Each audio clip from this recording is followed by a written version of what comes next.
What is one of your favorite quotes? Oh, great question. One of my favorite quotes is from Anais Nin, and it reads, I must be a mermaid, Rango, for I have no fear of depths and a great fear of shallow living. This is, I am always game to talk to anybody about what makes them tick and what interests them. And, I'm willing to go deep. I think everything, we do and say is deep. Very little is actually superficial. And so, when I'm coaching people, I'm always digging, let's dig on that. Let's dig on that. And then it might open up possibilities in a whole bunch of areas. Sometimes I find it's the everyday annoyances or everyday thoughts that really dig to something deeper. Mm-hmm. And it's funny about that because that just actually happened to me today. Was when I was on the phone with a girlfriend and I couldn't figure out why I was so angry about something. And I realized it was much deeper. So that is such a powerful quote. What inspired you to do what you're doing? You're a mom of three. You have so much on your plate. What inspired you in this direction? Because this is pretty intense work. Yeah, I love coaching. Back in 2001, I did a program called the Landmark Forum, and it's at Landmark Education. And my Landmark Forum leader was Sophie McClenn. And I promised I could recite to you a dozen stories that she told during that training. It was so impactful in my life. And what I remembered was the interactions where she was, one-on-one with someone and digging and digging and digging into their life until they're like, oh, and then, half of us in the room, it's a seminar with, 100, people. And half of us be like, oh my gosh, I've been doing that with my brother. I've been doing that with my mother. And the fact that she was working with one person, but that the rest of us benefited, because innately, inherently underneath it all, we're humans. We all want the same things.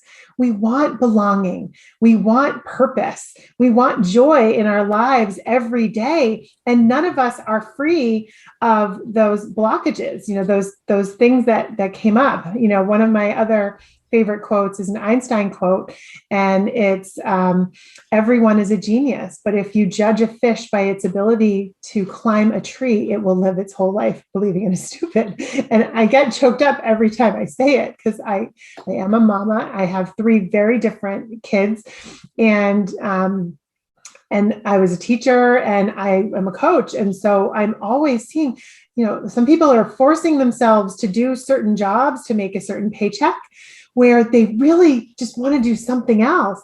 And there's a belief that, oh, well, artists don't make money or musicians don't make money. And those are not true. There are lots of artists and musicians that make a lot of money. And, and there's brilliant minds that make lots of money and brilliant minds that don't make any money, and people that went to high school and dropped out that are billionaires. I mean, there's no one way to create a beautiful and fulfilling life.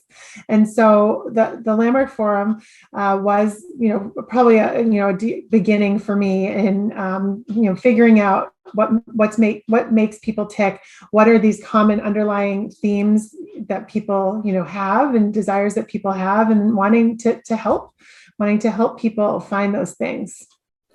What I'm also hearing, and it probably fits in with what you're saying, is that we are spiritual beings having a human experience. And as we get rid of more of the human garbage, we get more of the spiritual to come out. And what a beautiful thing that you have discovered in yourself and share with others as well. It's remembering who you are. Yes. What would you say to somebody? They're kind of in a box. They'd like to get out of it, but they're still kind of stuck in that box. I know everybody's different. Is there just some gentle push or something? Why not try or get a buddy to go with you? There you go. Want to go, like, I've been going to this great yoga class and I really think like I want to be a yoga teacher. Well, let's go. Let's, go to 5, let's make a game. And like in the next month, we're going to go to 5 different yoga studios and we're going to try out all different kinds of yoga. And we're going to see how they feel in our bodies and do it with a buddy. So, you're not risking, not being found out, and then decide, if you want to go to a yoga school and add that as part of your cadre of offerings. That is so perfect to have a buddy. That is so wonderful. And, what's kind of interesting to me is also one thing I do is I look at why. I ask myself, why am I in this situation right now? And the funniest thing about me is that I wound up teaching, of all things, I taught kindergarten for a long time. And the funny thing about that is that I'm somebody who really likes a lot of structure and concreteness, although inside I'm like this free being. And the lesson for me, I had to think about that. Why am I with kindergarten? Is because I had to learn how to have fun.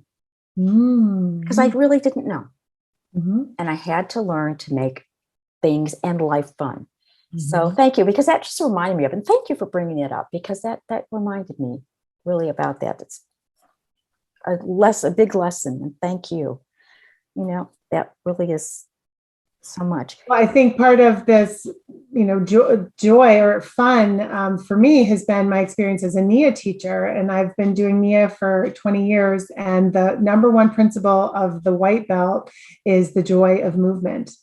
And the idea that I, show up for a class and I am going to show up with my body, no other choice, and my abilities, my agility, my flexibility, and I am going to move. I'm going to move with the teacher sometimes. I'm going to move by myself sometimes, but always and every time I'm going to be being with my body, being with the teacher, and choosing, making choices, oh, well, this feels more joyful. I'm going to do this, or this feels better. And we tweak to joy. So we're actually trained to teach people how to tweak to joy.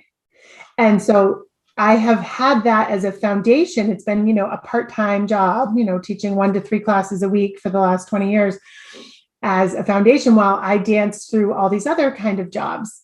And so I've always been like, this isn't quite right. Can I make this better? Do I need to talk to somebody? Do I need a buddy? Do I need an assistant? How do I make this more fun? Because life is easier when we're smiling and we're happy. And when we're happy and energetic, then people are happy at us. That is so beautiful. And actually, that's exactly what my next question was. I'm glad you talked about Nia Moves, and also share with us what you offer. Oh, sure. Well, I offer coaching classes and workshops to help people become inspired to live all out, open to transformation and miracles. So I teach Nia as a 1-hour exercise experience. Teaching right now, I teach in my house and I teach on Zoom so I can be seen all around the world. I have a friend in Beijing and she tunes in and, checks it out. It's like one of the silver linings, right, of all this Zoom world. I coach people. I coach one-on-one. I do life coaching in my office. I can do life coaching on Zoom.